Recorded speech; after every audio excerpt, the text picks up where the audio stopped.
नमस्कार मित्रांनो, आज आपलं स्वागत आहे। आज आपण पालकाचं थालीपीठ बघणार आहोत। पण जर तुम्ही आपली रेसिपी चॅनल सबस्क्राइब करा आणि व्हिडिओला लाईक करा। तर आपण रेसिपीला सुरुवात करूया। बघणार आहे पालकाचं थालीपीठ। आता ही मी अर्धी जोडी पालकाची घेतलेली आहे। हे बघा, आता ही अशी चिरून घ्यायची आपल्याला एकदम बारीक आणि स्वच्छ धुवून घ्यायची आणि निथळून घ्यायची। हे बघा, आता मी ज्वारीचं पीठ घेतलेलं आहे। आता हे एक कप घेतलेला आहे। तुम्ही वाटी प्रमाणे घेतलं तर एक वाटी असं मी हे 2 कप पीठ घेणार आहे। म्हणजे तुम्ही 2 वाट्यांप्रमाणे घेतलं तर 2 वाट्या। आता हे पीठ आपल्याला चाळून घ्यायचंय। हे बघा, आता हे मी ह्याच कपानुसार 1 कप बेसन घेतलेलं आहे, बेसन पीठ। आता हे पण आपल्याला चाळून घ्यायचंय। 2 वाट्या ज्वारीचं पीठ। तुम्हाला जर पालक कसं पाणी सोडते, तुम्हाला वाटलं तर तुम्ही अजून 1 वाटी ज्वारीचं पीठ टाकलं तरी चालेल। आणि बेसन पीठ हे सगळं आता आपल्याला मिक्स करायचंय। हे बघा, आता हे मी अर्ध्या वाटी तांदळाचं पीठ घेतलेलं आहे, अर्धा कप। आता हे पण आपल्याला चाळून घ्यायचंय। हे बघा, आता ही हिरवी मिरची, आलं, लसूण ह्याची पेस्ट आहे। आता ही 1 चमचा आहे, आपल्याला ही पण त्याच्यामध्ये मिक्स करायची। हे बघा, आता हे 2 चमचे धणे पावडर आहे, 1 चमचा लाल तिखट आहे, मिरची पावडर आणि 1 चमचा हळद आहे। आता तिखट तुमच्या आवडीने घ्या, कारण हिरवी मिरची पण आपण वाटलेली आहे आणि हे लाल तिखट पण आहे। हे बघा, आता हे हिंग घेतलेला आहे मी अर्धा चमचा, 1 चमचा मीठ घेतले। हे बघा, आता सगळे मी सुखे मसाले, आलं, लसूण, हिरवी मिरचीची पेस्ट, ओवा, हिंग आणि मीठ हे सगळं ह्याच्यामध्ये आता आपल्याला चांगलं मिक्स करून घ्यायचंय।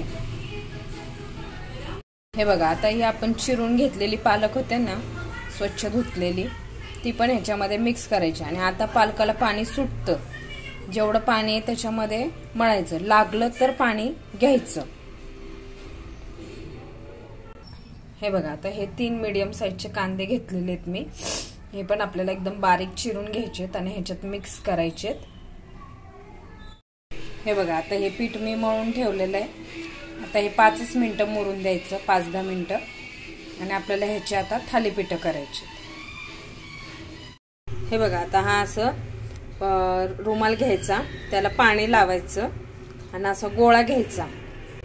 हो का, आता हे पाण्यात असं हात बुडवून असं थापायचं, पाण्याचा हात लावायचा, नाही तर मग पीठ आहे ना हाताला चिटकतं। हे बघा, आधी कडकड लाटून हे करायचे, थापून घ्यायचे आणि मग त्यानंतर मध्ये असं थापायचं।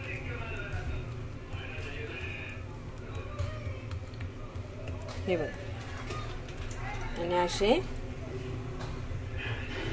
जरा हे करायचं, गोळे पाडायचे, म्हणजे त्याने काय होतं, हवा अशी बाहेर जाते आणि पटकन ते भाजलं जातं।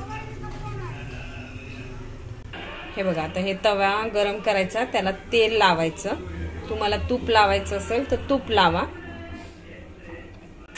हे बघा, आता हे रुमाल ह्याच्यावर टाकायचं आणि हे अलगद असं रुमाल काढायचं, म्हणजे काय होतं, बरोबर ते असं तेलामध्ये पण सगळ्या एका बाजूने शेकून निघतं। आणि आता ह्याचा थोडा कलर बदलत चाललाय बघा। आता हळूहळू ह्याचा कलर बदलला, गॅस मोठा करायचा की मग ते परत ह्या बाजूने तेल सोडायचं आणि परत पलटी करायचं आणि दोन्ही बाजू छान अशा गुलाबी शेकून घ्यायच्या। बघा, आता कलर कसा बदलायला लागलाय त्याचा हळूहळू। हे बघा, आता हे मी दोन्ही बाजूने छान शेकून घेतलेलं आहे। हे बघा, आता ह्याच्यावर तूप टाकायचं, तूप लावून किंवा मग तुम्ही टॅमॅटो सॉस बरोबर, चटणी बरोबर, कशा बरोबर पण खा, खूप छान लागतात हे थालीपीठ। अशा प्रकारे आपला पालकाचं थालीपीठ बनवून झालेलं आहे। जर तुम्ही व्हिडिओ आवडला असेल तर आपली चॅनल सबस्क्राइब करा आणि व्हिडिओला लाईक करा। थँक्स फॉर वॉचिंग, धन्यवाद।